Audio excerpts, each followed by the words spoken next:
Nikki D. What's good, Star? Daddy's little girl. Absolutely. Are you tired of hearing that? Never.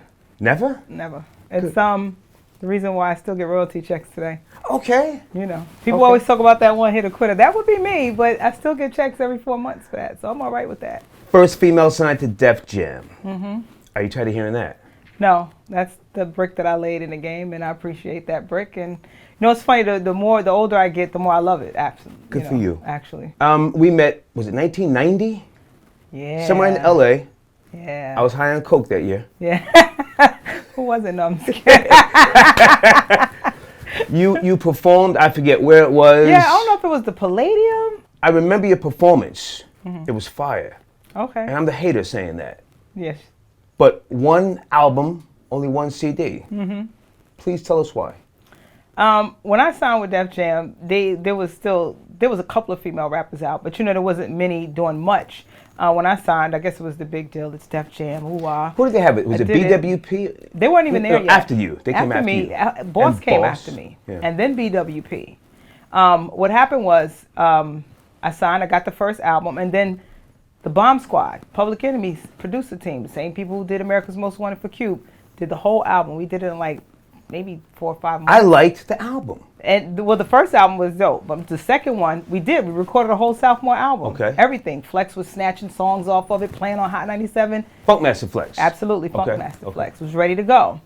Lyor Cohen, the check writer, was not happy with my demands, which weren't diva demands at the time. They're just things that I wanted to do because they didn't really know what to do with a female rapper back then. And I had my own idea of what I wanted to do. Okay. Couple of more $1,000 for a video. This girl, single ladies, Erica, I forget her name, who played on the show. She was actually directing the video. She had the little locks. She played Latifah's show. I don't remember. I was high on coke that year. I don't remember that.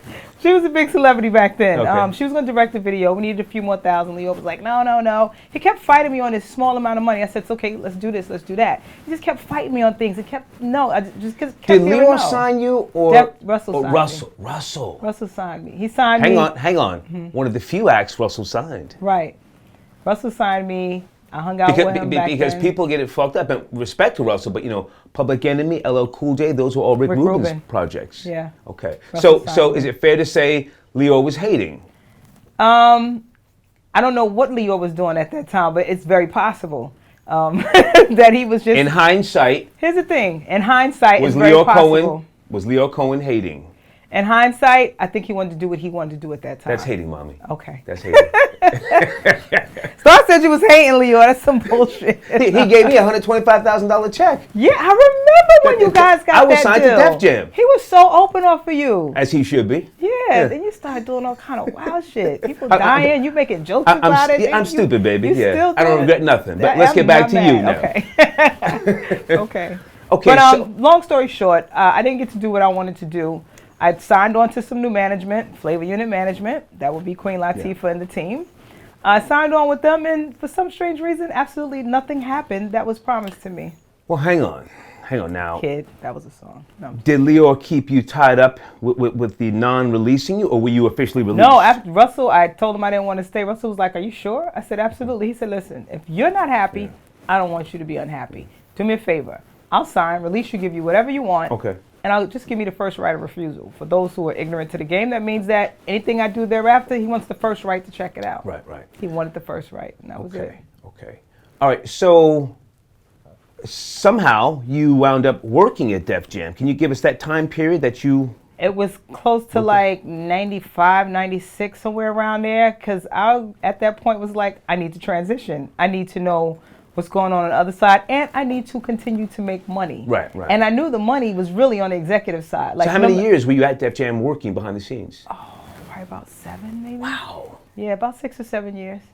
Yeah, and I started off as an intern. And you know, I don't know if you know who Rhonda Cowan is. She did video promotions, Rhonda Cowan. I remember her. Yeah, we had dinner. Yeah. Sexy bitch. Yeah. She's still a sexy bitch. Okay. She's actually one of the producers on Love and Hip Hop, believe it or not. Okay. Yeah, but she pulled me in. She was like, just work with me. We'll find you a check. And she found me a check. Lyor was not excited about that because it was like, artists don't work. Hang on. So now you were working at Def Jam with Lyor Cohen, the hater. Yeah. No, but here's the thing. He didn't want me there. Not because he didn't like me. Me and Lyor were cool, absolutely. Right. Well, somewhat. Yeah. He fucked up your second album, so let's not play games. Keep it 100. Yeah. Yeah, she got me a job there. Basically, she just pulled me in and was like, "We're gonna find you a check." And I was like, "Okay." Lyor wasn't happy about it. After he saw that I actually worked and I actually came through the door and was doing things, he was like, "You know what? Just give her a little stipend." He slowed down with the hate. Just give her a stipend. Yeah. I went from Rhonda's office to publicity to Lyor's office. So I wound up at the executive office. Weren't you also in publishing and the...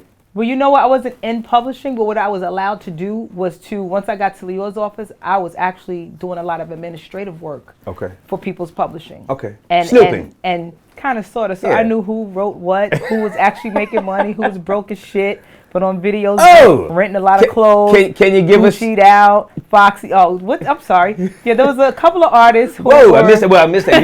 You said Foxy Out. Can you go back, please? No, I mean people were foxy at that time. No, it was amazing to me. Right. The person who wrote, the person who came in the game from a hardcore grind, and I came from Ice-T and them. Like this is what I knew. You had to do it on your own.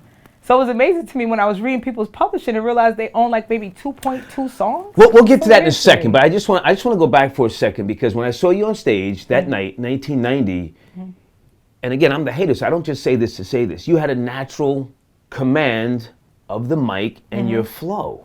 So I was kind of like, baffled as to why there was no second, I think follow-up album. They just didn't know what to do with female rappers, honestly. They didn't know. They were really like in a man's world. Def Jam, everything was so hardcore. So which brings you to like when you look at the videos, I had on a bustier and my 38Ds was, hanging all over the place. But I was still like, I was hardcore with it. I had the baseball hat on. I had a $10,000 chain on before Def Jam because I was worse. I had kids by the worst, hustler in the game. Is it fair to say with the females that didn't pop off, or I should say who got one-shot deals, that Def Jam was sexist during their heyday? I think it was somewhat sexist. Absolutely. Only because we all had to kind of mimic what was already going on. That's why I had an issue trying to be me. I wanted to wear booty shorts and, be on a video with a little cute girl top on. But it was like, what are people going to do about that? I wanted to bring in some, some femininity, so to speak, to it. Aside from, the spit was already hardcore. But you also had a cute little tomboy thing going. Yeah, with you. That's what you were supposed to do back then, but I wanted to make the transition slowly now. It's a sophomore album. I want to be a little bit more sexy. I was a grown-ass woman.